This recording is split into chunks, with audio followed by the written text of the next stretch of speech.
Hi, welcome to Life After Everything. This is an 18 plus podcast due to the language and material being discussed and has the potential to trigger anyone in the areas of abuse, addiction, death, murder, cartel, mob, LGBTQ plus, or religion. So please feel free to pause or step away for a minute or skip over parts if you need to. We want to share our stories with you in their fullness, but we do care about the impact that they have, and we want you to do what you need to do for yourselves. So, with that said, hi, I am Tam Gentry. I am a Gen X mom of a teen with ADHD. And I've been navigating my husband's gender transition. It left me deconstructing my faith and rising from the ashes of my life. So, this podcast is where I'm going to explore the feelings that came with all of that and my identity shifts and relationships and the deconstruction of my faith and healing and whatever else comes to the surface. So thank you for joining us. Tiffany, you want to introduce yourself? Sure. Hi, friends. We are so glad that you're here. Again, this is Life After Everything, a place where we talk about things people don't always say out loud. Grief, addiction, healing, second chances, and finding light after the darkest moments. I am your co host, Tiffany, and this podcast is proof that even after everything, life still goes on. It does. So let's just say, welcome everybody. We are so Welcome. excited, and there are a few people um, listening that I'm very excited are listening. I have to be honest with you, Tam. Like, there are places in me where I'm like, do I really give everybody everything? But the whole reason we started this was to give everybody everything. We Um, really did. We really want you guys to be able to see and hear, at least here for the time being, the raw reality of our lives, because they are so unusual on various levels, and they've been painful and they've been difficult, but they've also been full of hope and joy and redemption. So for sure. we we really thank you guys, and I'm so excited that so many of you have been listening to our podcast. That's amazing. We're just so thankful you're here. We are, and you guys are the reason we're here. You know, Absolutely. I my life has been very crazy, like very crazy, and our reason for doing this is to show people, you're crazy. It's not that crazy. A and B that there is life after everything, and through all the Right. struggles, and Right. everything that I've been through, everything that Tam's been through, and her and I are such different characters So that different. it's so different. And our But lives have been so different, they but have, we complement each other so well and we when it adore comes each to other. this. We We are do. for sure. So So, today, guys, I hope you're settled down. We're gonna talk about prison. We're gonna talk about my physical prison, and we're and gonna my emotional prison. there you go. So, I guess the only place I know to start is at the top, right? So I many moons ago, I'll tell you guys how I went to prison and what happened there. Have I you, I just want to start with a question. Two Yes. questions, actually. Okay. One, Okay. can you tell us how many times you've been arrested? And two, how many times have you actually been in prison? Oh my God. This is so embarrassing. Oh, could you not have asked me that offline? Okay. So I I have love you, girl. I love you. I have been arrested 18 times. I've been arrested zero, just for the contrast, folks. I've been to prison one time. Um Okay, that's not but so bad. here's the thing. I always had someone anytime that I got in trouble ready to get me out. Like I'm just gonna be honest, the cartel does not want you sitting in prison. They didn't want me sitting in prison. Or in jail, should I say, not prison, but jail. When I went to jail for what I ended up going to prison for, I was at someone's house and I speak fluent Spanish. And I was on the phone talking, talking to Javier, and I don't care if I've already been in prison for it, so I'm just gonna tell you guys.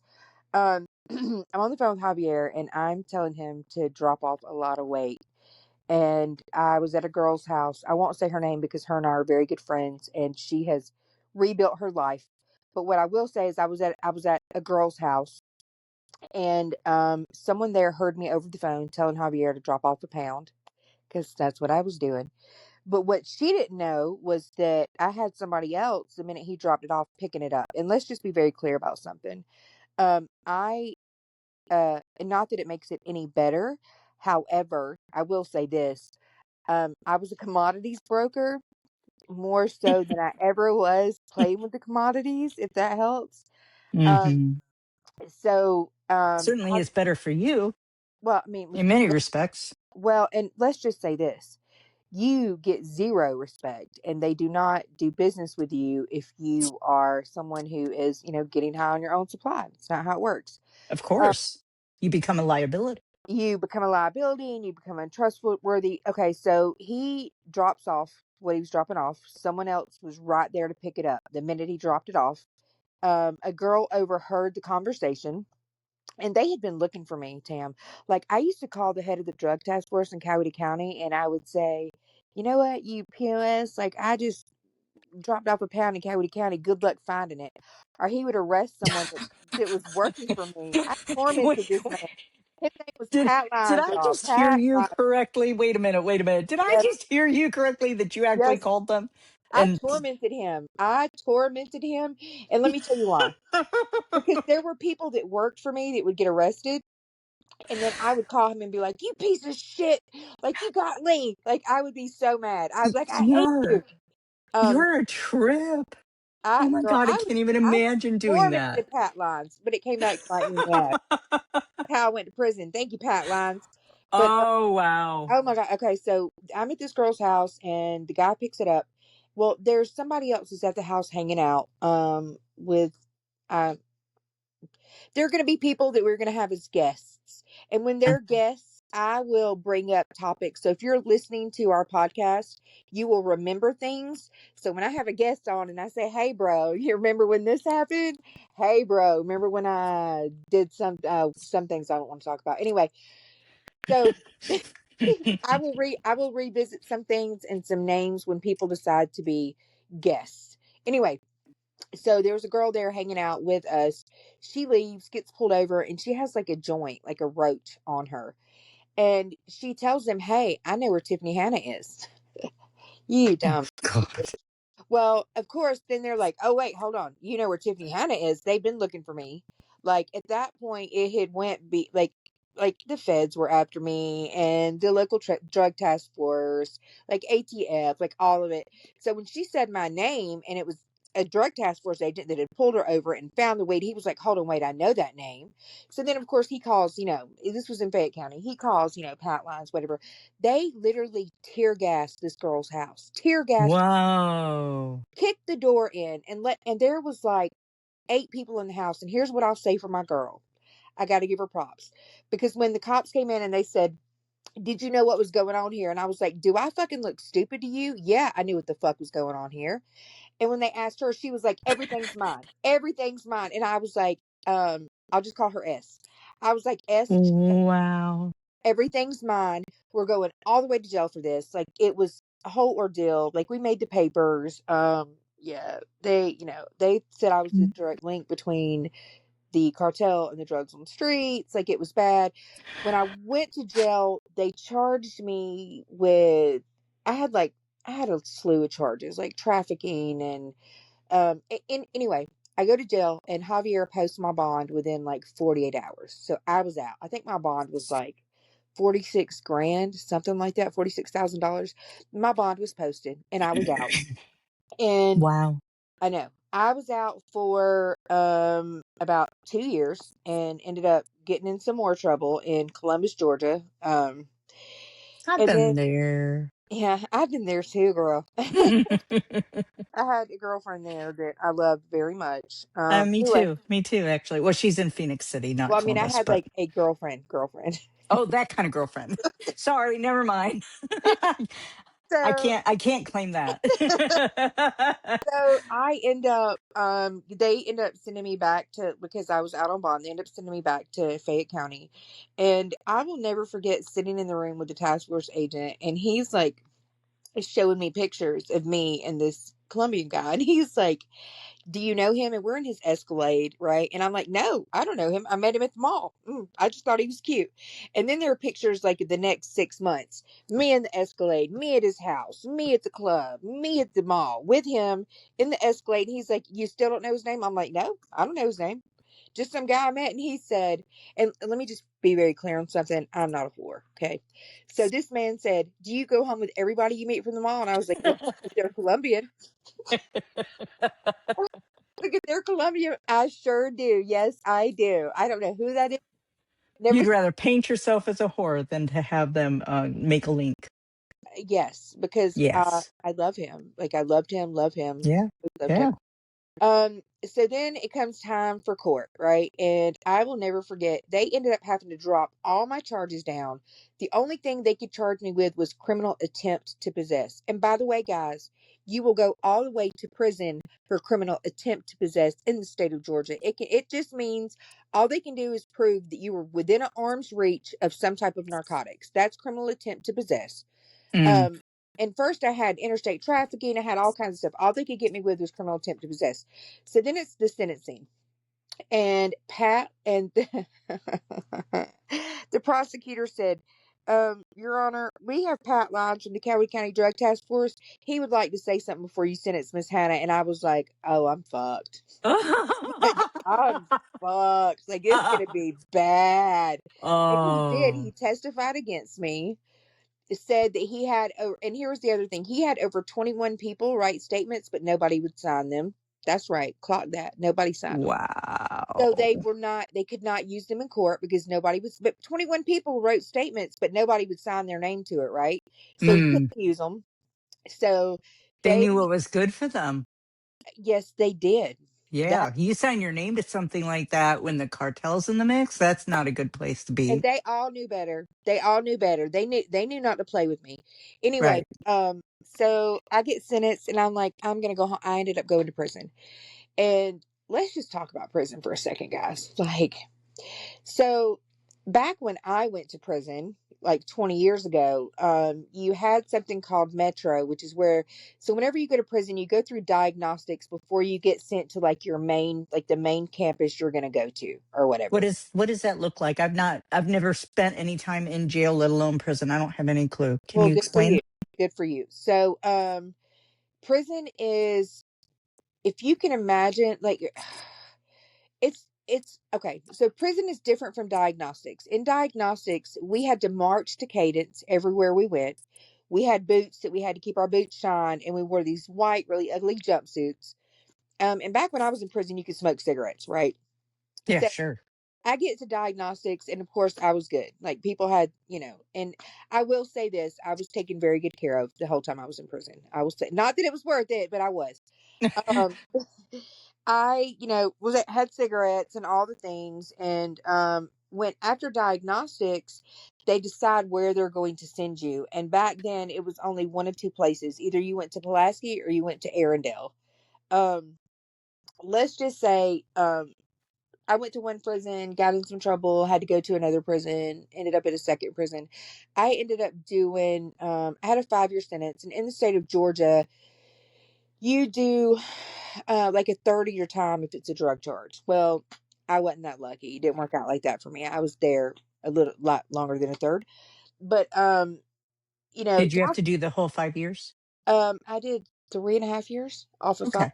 minutes, which Okay. is very unheard of on That's drug. probably because you got in trouble though, right? Yeah, it's because I got in Yeah. trouble. We won't Yeah. talk about that because We don't need to talk about that. let's just say I was that girl and it was somebody else's wrong day to play with me and it just did not work out right. But for her anyway. Um so Sounds like for you too. well, I mean, actually, honestly, I was in a place called Pulaski, and let me just tell you guys, you think that you work every day and it's hard in Pulaski. So here's what happens. Like, here's what I will say. Like, it was an open dorm situation. There were two people to each room. My roommate was really great at the time. Like, she was an older lady that was in there for embezzling money. I mean, we were in there with people that had killed their babies, and you know, Oh gosh. there were people that had sentences that to me were just crazy. There was a girl named Misty that I remember who had a life sentence, and she was in the car with someone, and they pulled up. The guys go in, beat this guy's ass. He ends up dying, and she ended up getting a life sentence for it, and she was just in the car. Um, so there are, you meet a lot of people that are there under situations that I feel like aren't deserving of the time that they're giving, because in prison they do not rehabilitate you. Guys, there's no rehabilitation in prison. It's not freaking happening. Here's what Mm. the either you are, it was a lot different when I was there than it is now. Like, now the gangs run the prisons, the females prisons, the men's prisons, and back then it was kind of like a free for all. Everybody was kind of and there weren't really any drugs in prison when I was in prison. Now there, I mean, now they are. I mean, of course there, Oh, there was a little bit of drugs there, but not like there is now. Like, now it's crazy. okay. um which is probably good for me, because I would have probably tried to be a commodities broker again, and it would have not worked out for me. Well, and I don't, maybe you can tell me if this is true or not, but I have heard that a lot of times when people go in, it's, in juvie or young into prison, Yeah. that they don't come out better. They come out worse than they went in. Well, here's the thing. Prison is its own world, like outside of our world. And there's a lot of dirty things that happen in prison that people like to turn a blind eye to. The CO Mm. suck. They're not nice to you. They talk to you like you're nothing. And I mean, I don't care how many degrees you have. I don't care how well you've done in life. When you go to prison, you're a number. Like, when you get in diagnostics, the first thing you have is CERT officers screaming in your face Oh about gosh. a piece of shit you are, where are your kids now, like horrible stuff. Huh. They throw you in a shower so you get completely naked in front of 100 other people. They take your blood because they get your DNA. You go see a doctor, looks at your teeth, and you go see kind of like, they make sure that you don't have any kind of diseases, anything like that. This is all during diagnostics before they're figuring out where they're going to send you. Do It, they delouse you like they used to do in like they showed like in Shawshank Redemption? well, I mean, yeah. Yeah, I mean, and diagnostics when I was there was fucking horrible, man. And Yeah, it sounds terrible. you get up at like 6 o'clock in the morning, you've got duty, you're shining doorknobs, you've got like, you're wearing like black combat boots. You literally have to sing cadence and march everywhere you go, just like they do in the military, period. Mm. But then when you go to prison, when you leave diagnostics and you get to like where your home is going to be, where you're going to stay, um you get something, like you get a prison detail. Mine was in PI, which basically we made the clothes for the men's prisons. And when I tell you, like, you don't know hell until you have a quota of like a 5,000 pants a day, and all you do is sit there with a machine and put buttons on pants, literally from 6:30 in the morning until 4:30 in the evening, or until it's, and they don't have to let you go until it's 105 degrees. Oh And it god. was close to the Okefenokee Swamp, hot as balls. Like, I mean, it was freaking horrible. And then, here's the only thing is, sometimes your detail officers are better than like your general COs, but generally, like, the COs are like, they're assholes. Like, they think they're better than you. They treat you like shit. And for me, I think the worst part about going through diagnostics was, anybody who goes to prison, you've sat in jail waiting to go to prison, right? So you've already had like a lot of time to, like, if you're high, sober up, if and go, and deal with all the things that you've done wrong, right? And then Hmm. you get into a place where you have, 7 or 8 people dressed in CERT gear, like all black, and screaming at you in your face, and there's nothing you can say. You have to stand there and be like, yes, sir. Yes, sir. I know I suck. I'm sorry. I'm a horrible person. I'm a horrible mother. I'm going to go to hell. Like, okay, I get it. And they, like, I mean, it is the most brutal, horrific experience that anyone can ever go through. I Oh, want to pause. I okay. want to pause because I have to just say that that is utterly despicable. You're taking the people who are broken. There's a reason they're in prison. And most of the time, that's going to stem from their own brokenness, from their own childhoods, from their own things that have put them in a position of ending up in that space to begin with. And then you're taking them and you're breaking down their mental health and driving them deeper into their darkness intentionally, Yes. just so you could try to gain an upper hand and control them as opposed to just simply using your authority. That is despicable. And it makes me angry to hear you say it. And It, I believe you, no, it's 100% believe so you, but it's so unbelievably like horrific that I can't even put it into words. Like, I mean, you would have to be there and go through it to understand what I'm saying, like how bad it is. And I think for those of us who like, okay, I'm not a violent person unless you make me be violent. Like literally, I don't go after people, but if you come after me, like you're gonna get hands like all day. hey, And I was the girl who was brought up with my daddy telling me at 7 years old when a boy pushed me off the school bus onto the ground, off the stairs. I came in the house and my dad said to me, he said, Tam, I don't, at what he said, Tammy, because he always called me Tammy. But he said, Tammy, I don't ever want to hear of you starting a fight. He said, but by God, if someone starts one with you, you finish girl, that growing that was my stepdad. My was like, if you don't win, you come home, you're getting your ass beat. And so I was like, all right, bring it. Like I've always been very, very tough because of that. And I had an Uncle Billy, who Billy was like rough and tough, and like we won't talk about who he's affiliated with, but I grew up long before the cartel, watching Billy. Like, I remember at the Noonan Fair one time, it was me and him and his girlfriend, and him and this guy got in an argument. And when I tell you, like, he threw hands, like, I ain't never seen a white boy throw hands in my life. Like, I mean, he literally would beat up like four people at one time. Like, it was crazy. Goodness, So I that's wild. had him wrestling with me, fighting with me, like teaching me how to punch, like all those things. Oh, you get training. And well, yeah. Then I had the whole stepdad ordeal. Who I started Yeah. doing things so I could fight him. But Yeah. even but in prison, that's not an option because here's the thing. I'm not going to say there aren't fights in prison because there's that. I got transferred to different prison, but here's what I will say that mainly it is the people against the COs because they're so freaking evil. And I feel like, if there were, here's the thing, we throw people in prison for like drug charges or things like that. For me, I think there are charges where I feel like people should be segregated, right? Like you should have Right. type of punishment. However, there is no type of redemption, no rehabilitation, none of that goes on in prison, literally none of that. So when you leave diagnostics and you go to like where your home's going to be, you're given like your detail, basically all you're doing is working for the state for free. You're working for the state for free. And the food sucks. Like it's not fun. You don't always get a good roommate. Like you have to watch your back. Like you have to know, like, I mean, it's not for the faint of heart, for sure. For sure. It's Right. going in the military times like 100, really.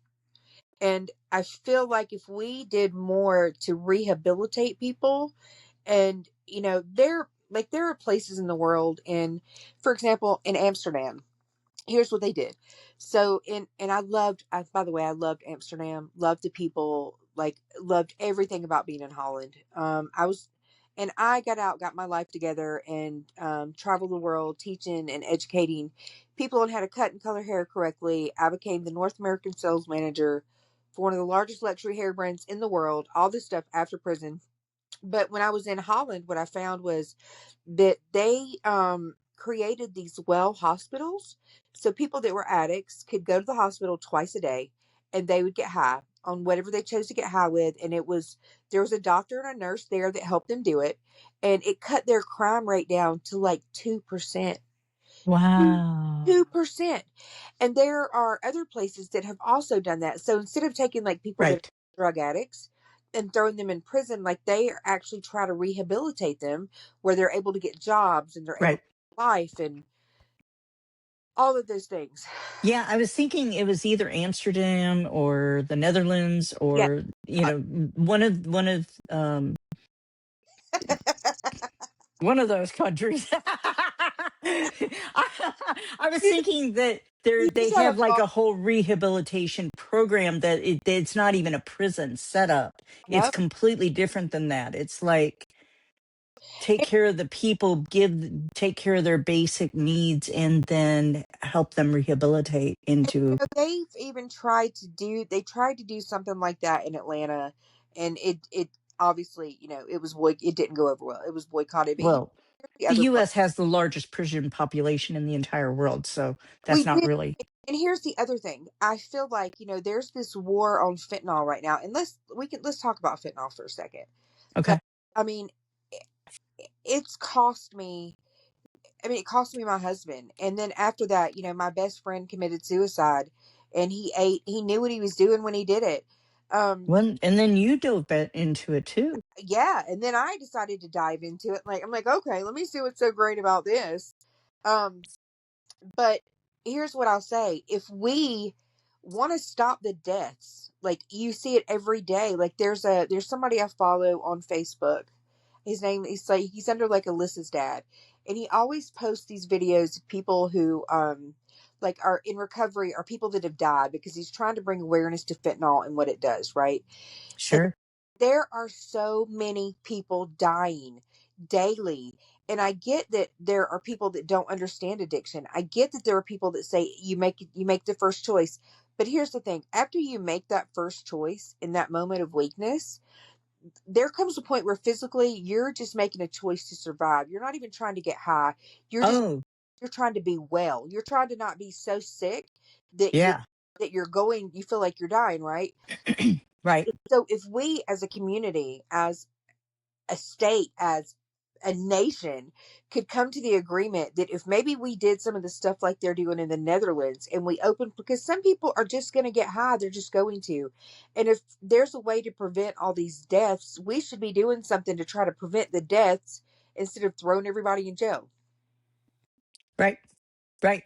And I didn't have addiction in the way that you did. I didn't suffer from addiction. I did plenty of drugs in my day, but the closest story I actually have to that was I had a friend who introduced. I smoked pot and I did cocaine, that kind of stuff, and she had crack. And back in the late 90s, crack was it wasn't fentanyl, it was crack. It was the thing. Yeah. And she's like, hey, she pulls out her crack pipe. I didn't even know that she had started smoking crack. And then she pulls this out and she's like, I'm just gonna tell you right now, if you get a bell ringer, watch out because you'll be hooked. And I'm like, a bell ringer, oh yay. And being who I was and in the mental prison that I was in, I was all about self-destruction. And so I tried it, but I was so scared that I barely hit that glass pipe. I barely hit it and I barely inhaled it because I was terrified that I was going to get a bell ringer and forever sink into the depths of addiction. And thank God that I did that because I didn't get a bell ringer. I didn't ever do it again. I didn't ever have a desire to do it again, but I was fucking terrified of it. I was just like, and so when I hear you talk about how you dove into the very thing that cost you Jamie Yeah. after Jamie died, I can only look at that with my small perspective. You know, And Cam, here's what I can say about that. Okay. I can say a few things about that. Like one of the dumbest decisions I've ever made, but on the flip side of it, if you're listening to this, you probably knew Jamie, or you probably know me, or you follow us. when I tell you we were so in love, like every breath he breathed was mine. Like I was his, he was mine completely. And there was a place in me that was like, I had to find out like what was so great about this that you would do it and it would take you from me. Like here's Mm. here's a few things I know. My husband worshiped me, girl. He would drink my bathwater. He adored me, and there was nothing that he would have done I that would think that's the something. funniest saying, by the way. I just think But that's I just but think that's he would the drink my funniest bathwater, saying. girl. He would. He would drink my bathwater. He would drink I've my never heard that bathwater. until you've said it to me. And it just strikes me funny every time you say it. And I mean it. And anybody that knew us or that knew like would tell you, yeah, like he, I look at all my Facebook memories and he's like, my queen, like you're my queen, all the things like, and I was like, and I don't know that I'll ever be loved like that again. I have a conversation recorded with me and Jamie where he's telling me if something happens to him, I better let somebody love me. He's like, Mm, you good a girl, you better let somebody love you. Like he said, this life, nothing will ever separate us. Like I'll find you in the next life, I'll find you in what's after. Don't worry, baby. Like I'm always going to be here, right? yeah. So when he died, and was so I was so confused, and I have a very serious sixth sense, and it's like I could feel him and feel his confusion with Mm. everything that was happening. And I, short of killing myself, I had Angelo and I had, Jonathan, and I was doing what I had to do to get through the day. There was a place in me that was like, I got to see what's so great about this. What Now, is, Jonathan would have been a teenager then. Is that right? yeah, well, he was in his late teens, but yes. Yeah. Um, and I had Angelo. I've always had Angelo. And I'm not proud to say that. Like, that's not something I'm proud to say, but it's a very dirty, raw truth for me. When Jamie died, Angelo quit talking, he quit eating, he quit drinking, he quit doing, and Angelo had lost so many people. He lost my father-in-law, he lost his biological father, my mother-in-law, and then Jamie died, and then Angelo completely shut down. So I felt like I didn't just lose my husband, I lost my kid too. And Yeah. I was trying to just navigate the water life. Like, how do I live? How do I survive? And something inside me, I was like, you know what? I got to find out what's so great about this. Like, what is so great about this that you would do this and it would take you from me? And let me just tell you, I found out. I mean, and as much as I want to be angry with him or angry with anyone else, I have to take a long, you can only meet someone at the level they've met their self, right? Of course. So I've met myself at that level and I know who I am, and I see and understand now things that made me fall, right? I'll never do it again. I won't.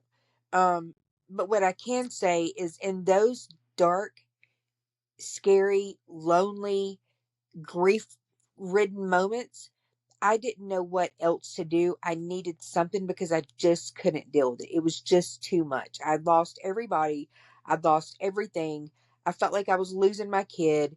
And and You that were looking for an escape, I was just, and you had the curiosity because of yep. how could he do this? How could he end up back in this space? And I found out. And, I went from, getting out of prison and building my life being so amazing and having this great life. And, there was Mike, and Mike was great. And then Yeah.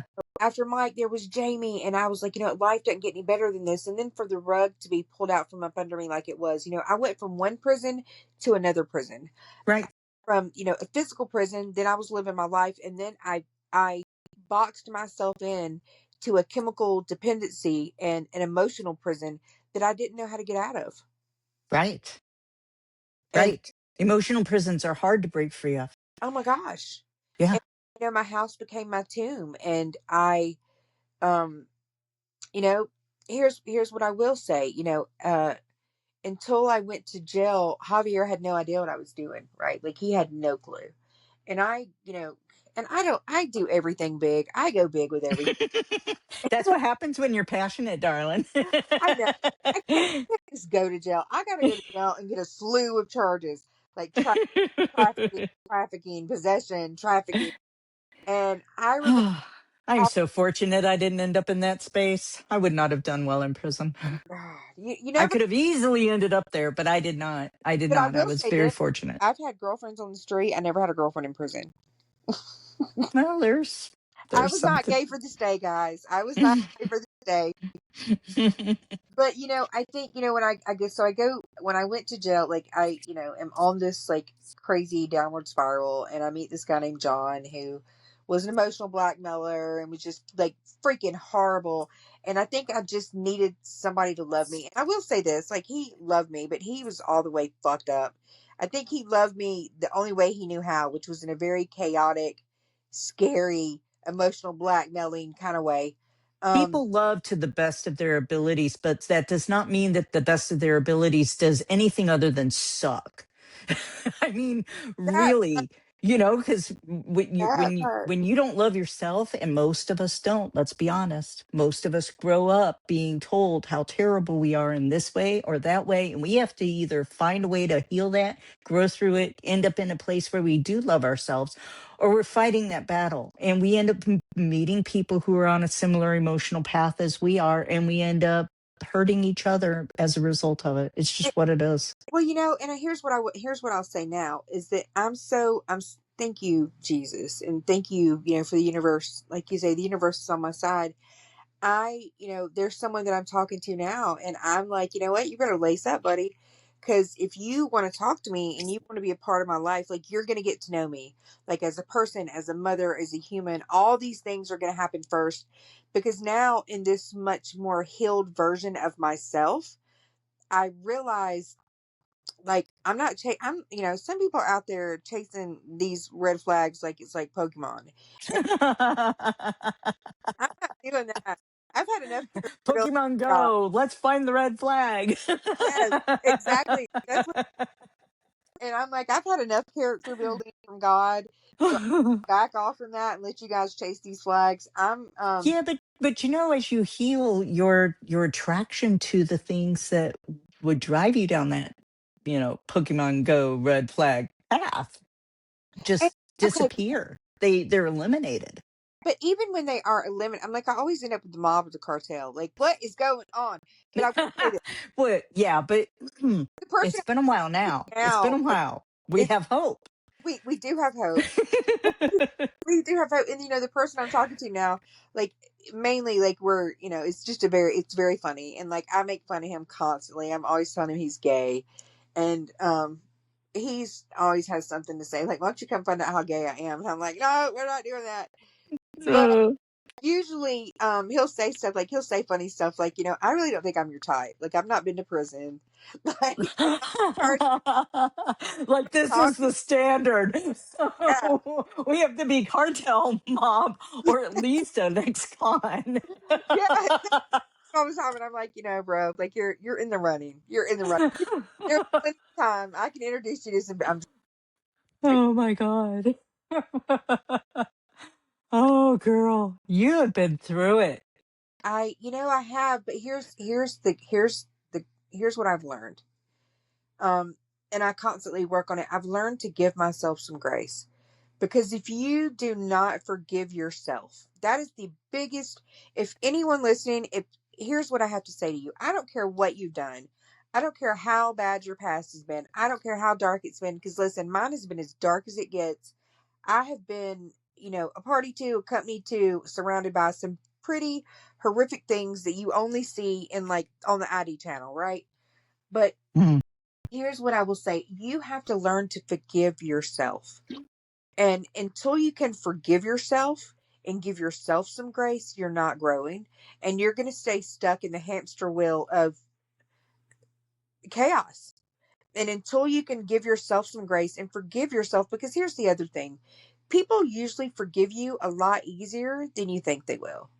And people, sometimes if there's someone that you've hurt or someone you've done something to, and it weighs on your heart for whatever reason, I feel like it's spiritual energy that you guys are pushing back and forth. It Sometimes certainly can be. Absolutely can I be. think all it takes is you approaching the situation and say, listen, I'm sorry if I hurt you.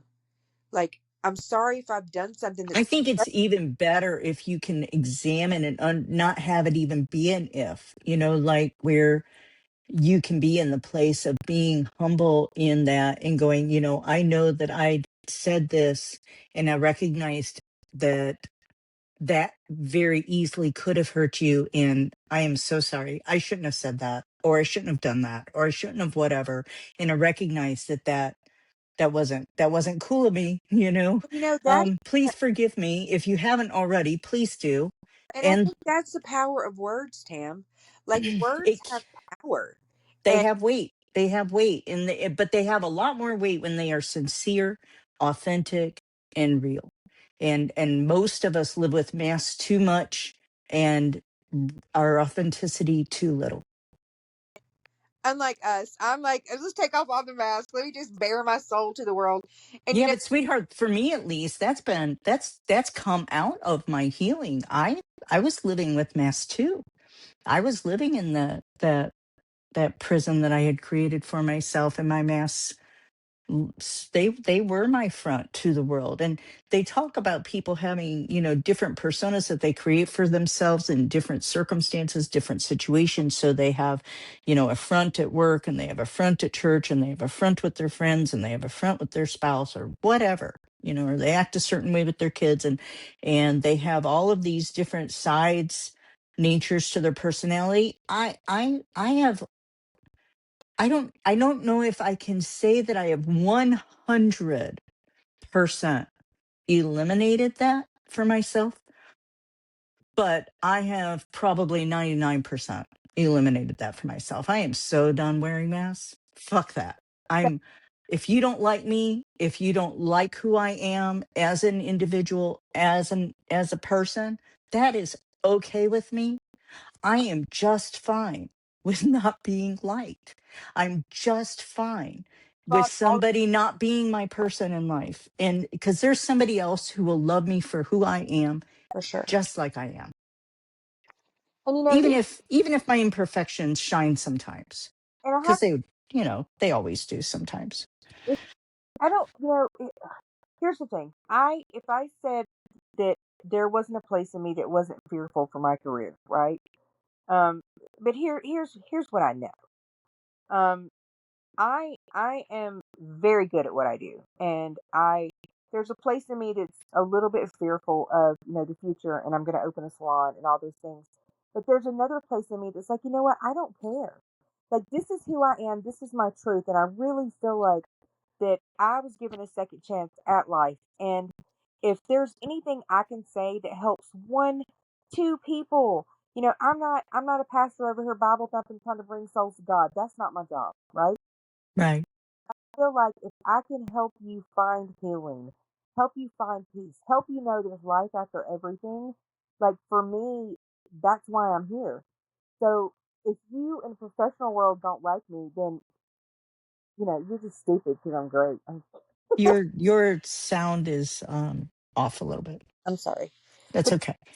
I just feel like, at this point in my life, like I'm not hiding. I'm not hiding from anything or anyone about who I am, where I've been, what I've done, because I feel like all of those things kind of make up the whole person of who I am. And I hope that that person that other people sees that they can see the light and not focus on the dark. I think that we underestimate the desire that people have for authenticity. And I think that you will be pleasantly surprised at how you are was received. There are undoubtedly people who are going to be judgmental of you, of me, of our circumstances, of whatever. You know what? That's okay. That is okay, because there are so many more people who I really believe, firmly believe, crave real people, real talk, real interactions. And where I think people struggle, honestly, is I think that it scares them sometimes because they feel exposed because their masks are not holding as tightly as they want them to. And if they're not ready for that, if they're not ready to be exposed, I think that that can be problematic sometimes. But truly, I applaud you for being so willing to be transparent in the way that you are being, because there are a lot of people who need to understand what what path, what journey it takes to end up in the space where you landed, and how to get back out of that space, because maybe they landed themselves there, maybe they got themselves into a world that they did not intend to end up in, and then they hear your story and they go, I there's hope. There's hope for me yet. She has broken free. She has gotten out. She's not living that life anymore. She's free out of prison. She's opened her own salon. Right. Whatever that is, She's raising her son with Down syndrome. She's making a life for herself. She's healing. That's that's amazing. Incredible um hope that you're able to bring to people who have been struggling. And so I just want to say that I'm so thankful that you're willing to take this journey with me, with all of us. That you're willing to share your story, because it is an interesting story to say, to Well, say the least.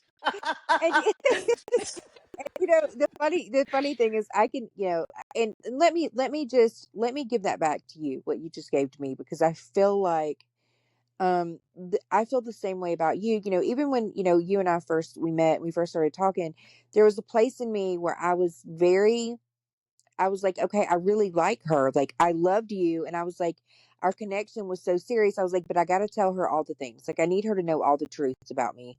And then when you started, divulging your truths to me, I will say this: I feel the same way about you, for your journey and your struggles, and even, the way that will say, you said to me, the universe is on my side. And I It's got feel my back. It's got live, my back, baby. living with what you've had to live with and deal with, and on a regular basis, that you're still dealing with, that you're still navigating. At the I end of am. the day, you're still, trying to help people, trying to heal other people, and, you know, making sure that other people that are on the same spiritual journey you're on, have some direction and know that they have somebody they can reach out to. And let me just say this: if you are listening, Thank you, by the way. you're so welcome. We're real people and we care. Like, We do. send us messages. We have our Facebook page. Feel free to reach out to us. And when we say that, if you know someone that needs services, if you're struggling, like, let us know. We will help you find services, or we'll help you. Like, we'll do We'll whatever do we our can, very best. Mhm. for sure. We will, we will. And if you guys have questions, when you listen to a podcast and it leaves you wondering something, feel free to ask that question out on the Facebook page, or if you have, one of our phone numbers, to even message us privately. But we're transparent here. That's what we're, as best as we can be. There may be some things that we decide not to divulge, but for the most part, we're going to be pretty much open books here. So if you have questions, or if you have a need, like Tiffany said, please reach out to us, and we'll do our best to help you or answer the question. And if you want to, I know I posted some pictures of, like, my family and of the Galantes. Like, if you're like, hey, I wonder what this person looks like, or hey, what does this look like? Like, we're happy. We're just as open there as we are on this podcast. Yeah, I haven't really posted pictures. I need to make sure that Everyone's open.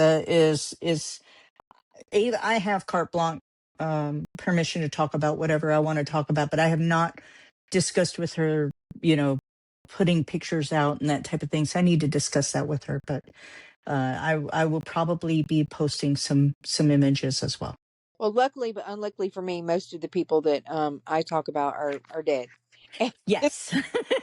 Yes, I don't have that luxury. I still need to be respectful Right. of the living and their journeys too, because if I expose all of the, things that I could expose, for example, in some cases, I could create situations that people are really not happy with me about. And I don't want to end up in that space with people, because I want to show them more respect than that. It's not so much about me getting into, altercations or something. It's really just, I want people to show me the same kind of respect. So I'm going to give that kind of respect. You know what I mean? Right. That part. So anyway, I think we have probably gone long enough today. Okay. All right. Do you want to close us out, darling? Sure, sure. So thank you for spending this time with us today.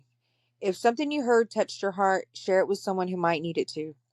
Until next time, keep healing, keep growing, and remember, your crazy's not that crazy, and there's life after everything. Yay. Thank you so much for everybody for listening, and we'll talk to you soon. Bye, guys. Bye.